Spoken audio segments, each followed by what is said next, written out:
This video is brought to you by Mack Weldon, the only clothes you'll ever need. Which is not true, but there's still pretty good clothes.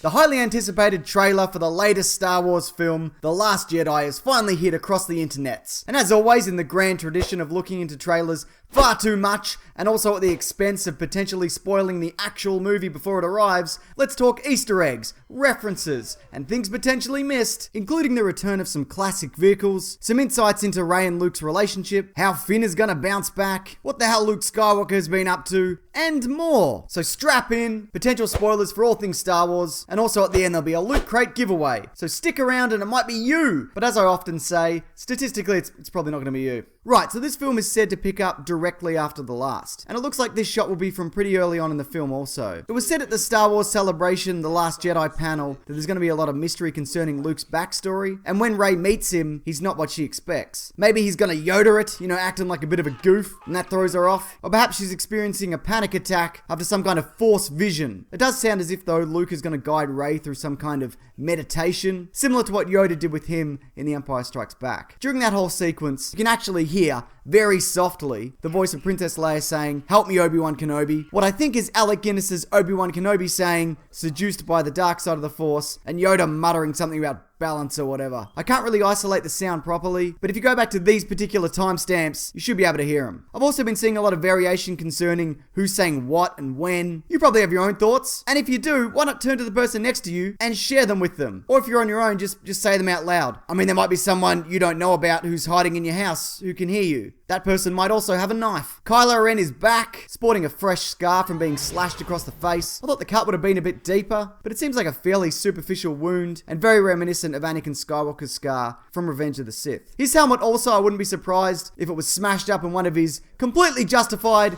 not something a baby would do fits of rage. And we might even get some insight into how he went about slaughtering the new Jedi, which I'll come back to in a bit. Now I just want to touch quickly on some of the new and returning characters. In front of General Leia, we get a bit of Admiral U.O. Statura, who's back from episode 7, plus what looks to be Admiral Ackbar. He's back, baby! Hashtag Admiral Backbar. Unless it's this guy that's Admiral Ackbar. Look, I know not all Mon Calamari look the same, but really they mostly do, don't they? I mean, they all look like goldfish who got hold of an Earthworm Jim suit. Kelly Marie Tran, who appeared at the panel but was not in the trailer, we found out will be playing a Resistance maintenance worker called Rose. She said not to be a soldier or a hero of any sort, but she gets dragged into an adventure with Finn, meaning he must wake up at some point, or at the very least, she props up his unconscious body and works him marionette style, like it's Weekend at Bernie's. This here actually looks to be some kind of variation on the Bacta tanks of old, and I remember hearing something about a Bacta suit that he might be wearing for some of this film, but luckily, we know from behind the scenes images that his classic jacket will return. It's back, baby! I'm changing my hashtag. Hashtag jacket back, baby. Oh, if that jacket could talk, the stories it would tell. Like the time it bore the brunt of a lightsaber blade. But luckily, the jacket seems to have made a full recovery after what I can only assume was months of physical and psychological therapy. Oh, and shock of all shocks, BB-8 is back, and apparently he'll have more gags and the like,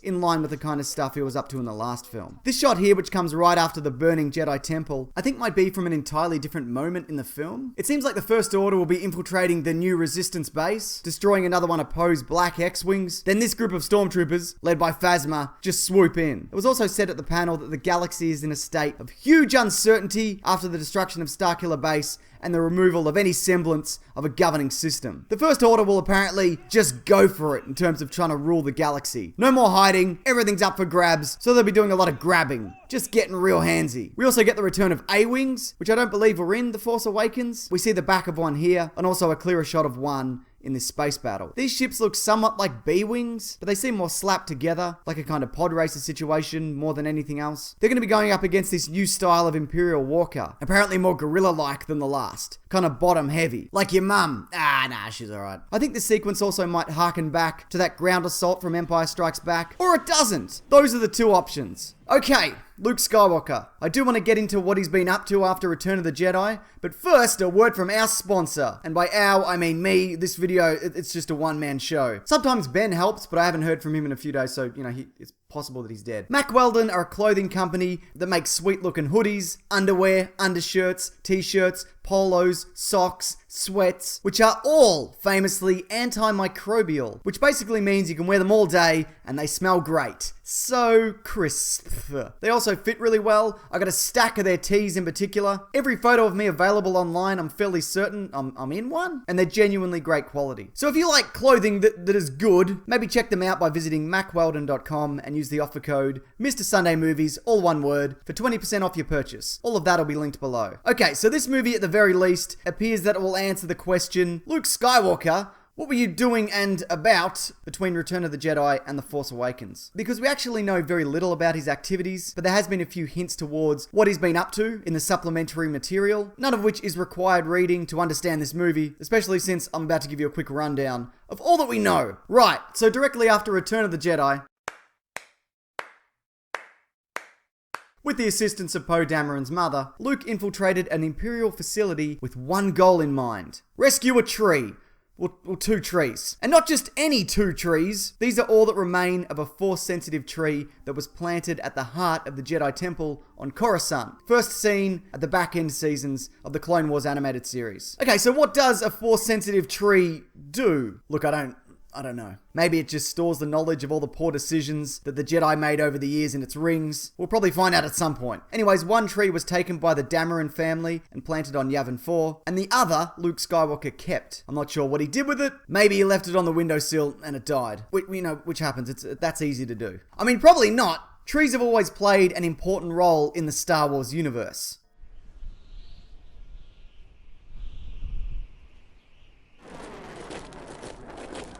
Okay, so they're not the best examples of places that have trees, but there is one planted over the entrance to that dark side cave from The Empire Strikes Back. You know, the one that if you enter it, you have to fight Darth Vader, and if you retaliate and win, you don't actually win. I'm not 100% on the message here. Maybe it's, don't you be beheading thy enemies, lest it be ye who be under thy mask. Anyway, so Luke set about trying to reclaim as much information regarding the Jedi Order as possible. He actually started doing this in stories that exist in canon that are set between the movies, including one on Vrogus Vas, but it was pretty much smashed to shit at that point anyways. In fact, after the Jedi Purge, the Empire went about destroying all the known Jedi temples across the galaxy. All the information, though, that the Empire has on the Jedi temples, R2-D2 also has, as he downloaded it all from that time he was on the Death Star because he's sneaky AF. Anyways, this is the bit that's pretty widely known, but Luke ended up establishing a new Jedi Order, and it was gone pretty well. One of his star apprentices, though, Ben Solo, who Leia sent away to train with Luke because she knew he was being seduced by Snoke, which I imagine was a very tempting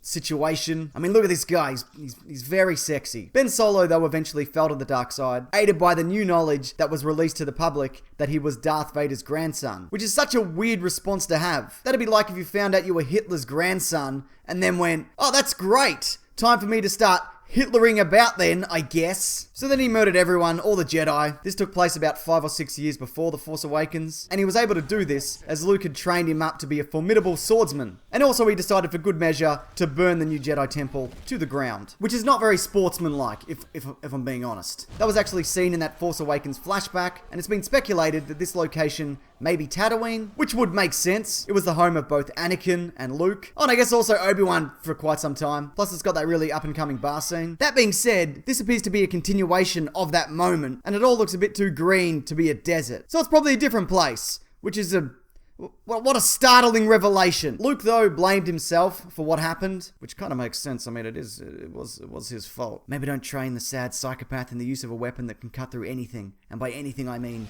anyone. Anyways, Luke seemed to realize that clearly this long-held tradition of creating a Jedi Order that could be torn down by one lunatic, seemingly on a whim, might not be the way forward. So he set off to find the very first Jedi Temple, Ahch-To. There's also this theory that because Luke Skywalker wasn't stolen by monks and raised in a weird sterile environment in the center of the galaxy, this meant that he didn't share the same dogmatic views of the Jedi of old, and then he might be something more akin to a grey Jedi. And that's someone who dabbles in both the light side and the dark side, which we have seen him do before. Ah, I'm choking! Oh, now I'm choking! Both of us are choking! The idea of grey Jedi is also something they've been exploring in Star Wars Rebels. You know, this idea of a Force user who's in the middle. The light and the dark.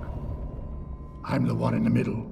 the Bendu. That's also apparently the reason that Ben Solo was so attractive to Snoke, because he was the perfect balance of both light and dark. See, these two, they're mad for each other. I don't ship it though, if I'm honest. Do I think Luke though will be giving up on the Jedi Order? I mean, I'm sure he's probably a bit down on the whole thing, but obviously he'll end up training Rey. Again though, I think if he's going to get back to teaching, it's going to be a bit differently than before, with any new knowledge he's acquired now coming into play. Though it doesn't look like he has much new information, this might be it. There was an entire Jedi archive on Coruscant with boundless information on Jedi teachings, but perhaps it's all been reduced to just a handful of books on a shelf. I'd say one of these is probably going to end up being Obi-Wan's journal, which in the comics we've seen Luke in possession of, and this one might actually be the original Journal of the Wills, which is basically like a Bible, but for the Force. What information is contained within the Journal of the Wills? Well, look, I'm not really sure, I haven't read it, but I bet it's real boring with a lot of metaphors and breathing exercises. Though we do know that this passage is from within it. It's all about the grey balancing out the light and the dark sides of the Force, which was the thing I was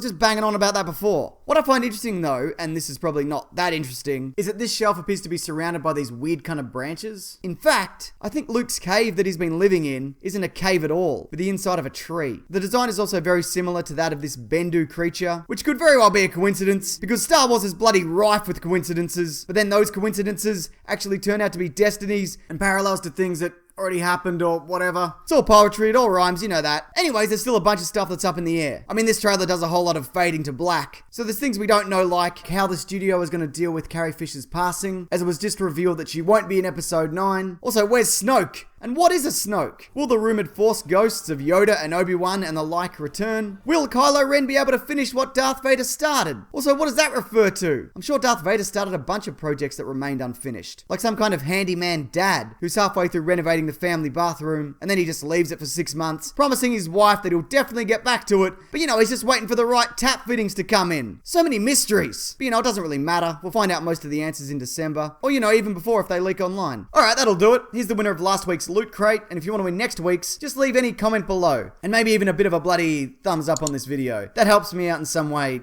I assume. But that comment, it can be on what you thought about the trailer, or even something from it of note that I've missed. Also, I have a podcast called The Weekly Planet, linked below, where every week we talk movies and comics and TV shows. This Monday we'll be getting stuck into everything Star Wars Celebration, plus Thor Ragnarok. Oh, by the way, my trailer breakdown of which can be found right there. But thanks for watching this though. I appreciate it. Take care.